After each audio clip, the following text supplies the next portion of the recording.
Thank you for tuning in. Last video went kind of long. I'm gonna try to make this one a little bit shorter. I did my West predictions a couple days ago. Now it's the East. So number one, I got the 76ers. I feel like this is the most complete team in the East, man. They were it was like a three-way tie for the second seed last year, so they were technically the fourth seed though. But I feel like just having a full season of Joel Embiid secondary star, because Ben Simmons wasn't there last year, and then Harden was kind of hurt for the most of the year. So just having that secondary star for that whole year, plus Tyreek's progression. Not Tyreek. Tyrese's progression, plus the added defense with PJ Tucker. I think they're one of the most complete teams, if not the complete teams, in the East, with Embiid's defense, plus his offense, Harden's offense, Tyrese's offense, plus PJ Tucker's defense.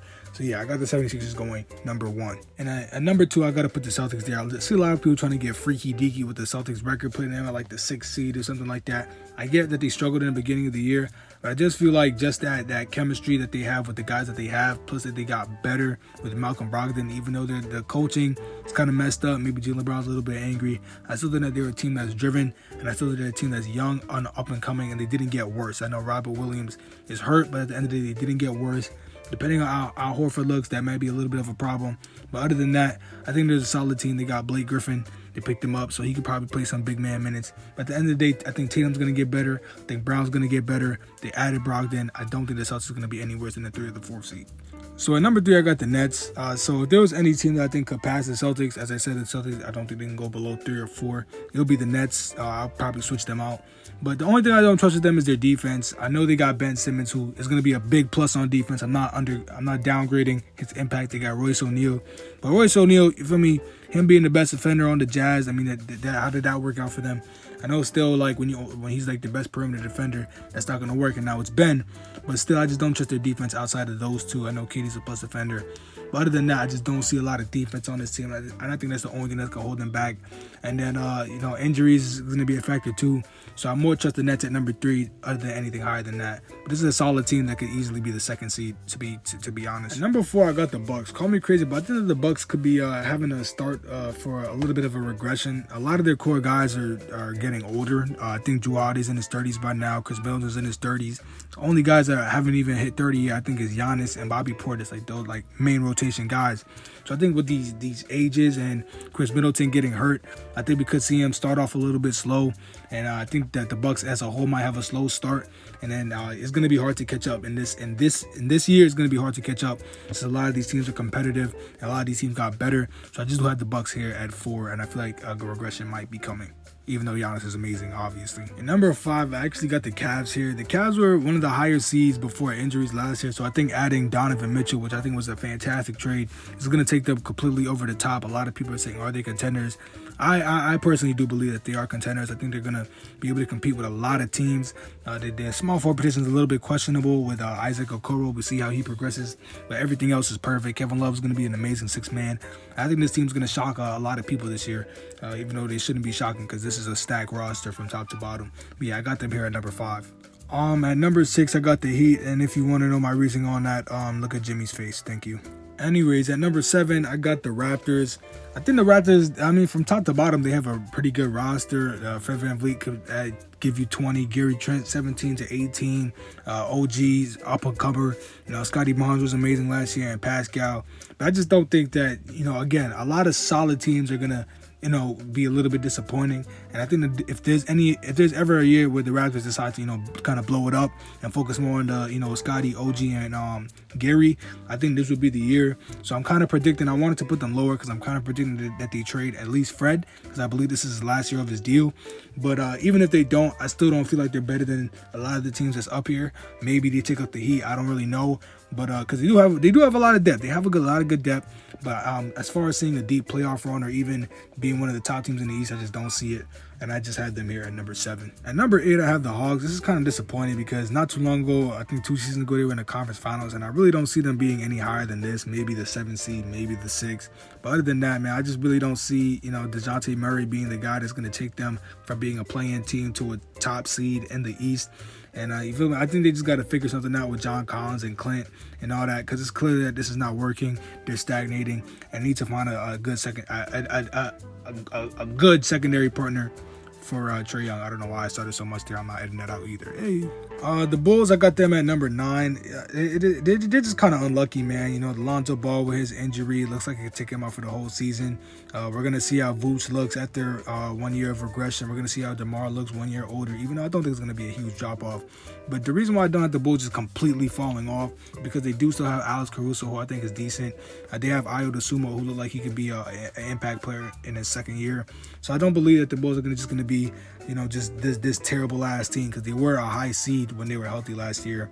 And I don't know, man. This team is kind of weird. I just don't think Vucevic can be your starting center when DeMar DeRozan and Zach LaVine are your main guys. You need more defense at your center spot. And I don't think Andre Drummond's the answer to that either. So this Bull team is going to struggle, and they got to figure something out. So I got them here at number 9. At number 10, I got the Knicks. I think the Knicks are going to be way worse than people think, to be honest with you. I think Jalen Brunson is overrated. It's really not his fault. He did have a good playoff series against the whatever team that was, the Suns, when Luka was injured, whenever. But there's plenty of guys who had, you know, amazing playoff runs who got paid and it just turned into shit. Now, I'm not saying Jalen Brunson is going to be absolutely horrible. No, but with less spacing around him, I don't think he's going to be as effective as he was in that Dallas series or whatever, because a lot of it was their shooters all around in Dallas, and there's just not a lot of that in New York, just straight up. So I do think he's going to be a little bit less effective. If there's every year they're going to trade Julius Randle, I think it's going to be this year, and they're going to realize like it's not sweet without Julius Randle. Now we're going to see how Obi Toppin looks, I think, in the starting role this year. So I do think the Knicks, I don't know, man, they're just still a mess to me. So yeah, I got them at number 10. I don't really like the Knicks and what they did this off season, to be honest with you. At number 11, I got the Knicks. I'm projecting a star, not a superstar jump for Cade. I think Jaden Ivey's going to be a good rookie out the gate. I really like Marvin Bagley. Isaiah Stewart's going to be shooting threes. I really like Jalen Duren. So they're very deep. Their core young players are pretty good. They're all going to progress. I think the Pistons are going to surprise a lot of people, be able to beat a lot of bad teams. They're still not going to be very high, but I do think that they're going to be somewhat competitive, and they're taking steps toward being a more competitive team down the road. And Cade's going to be the face of that. So I really like this team and what they're trying to do right now.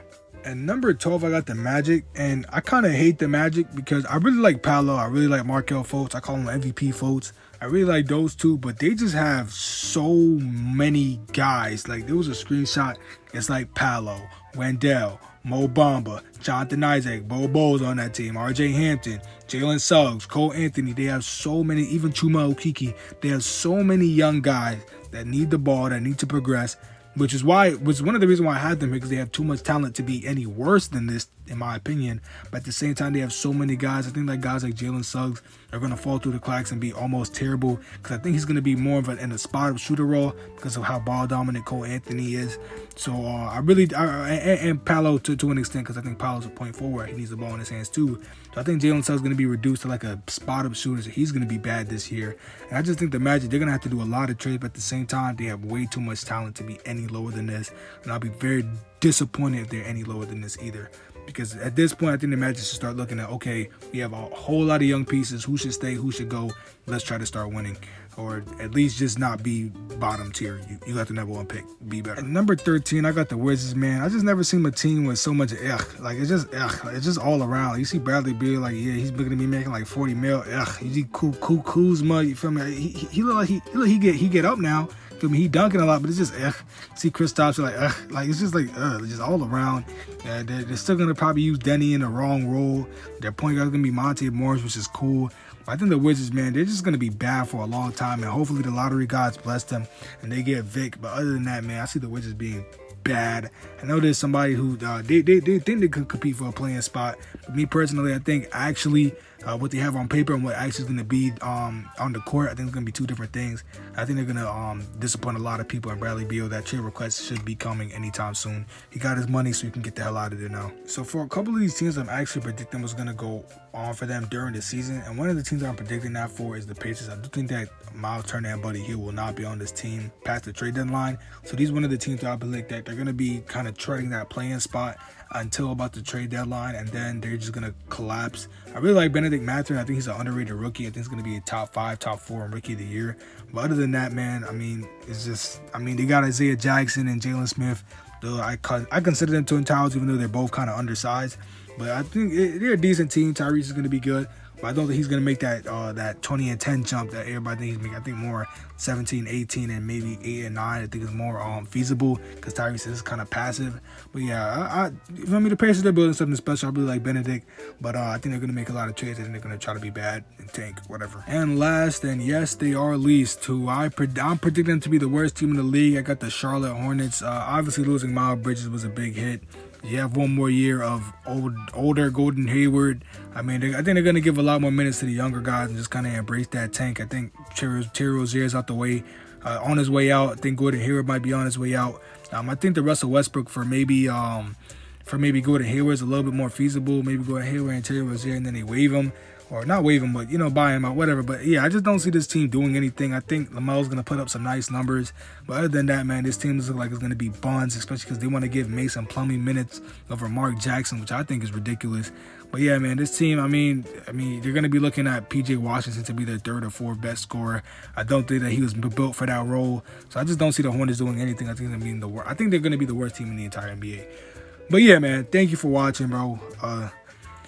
We'll see what happens, man. Hopefully I'm right. I'll make a video probably like in the midway during the season just to see how my standings look. But anyways, yo, I really appreciate that. I really appreciate you watching my video. I'm going to start doing TikTok, but the TikTok's going to be kind of just like previews of this anyway. But yeah, man, thank you for watching, man. I appreciate you. Have a good day, night, evening, whenever you're watching this. And later, man, stay safe.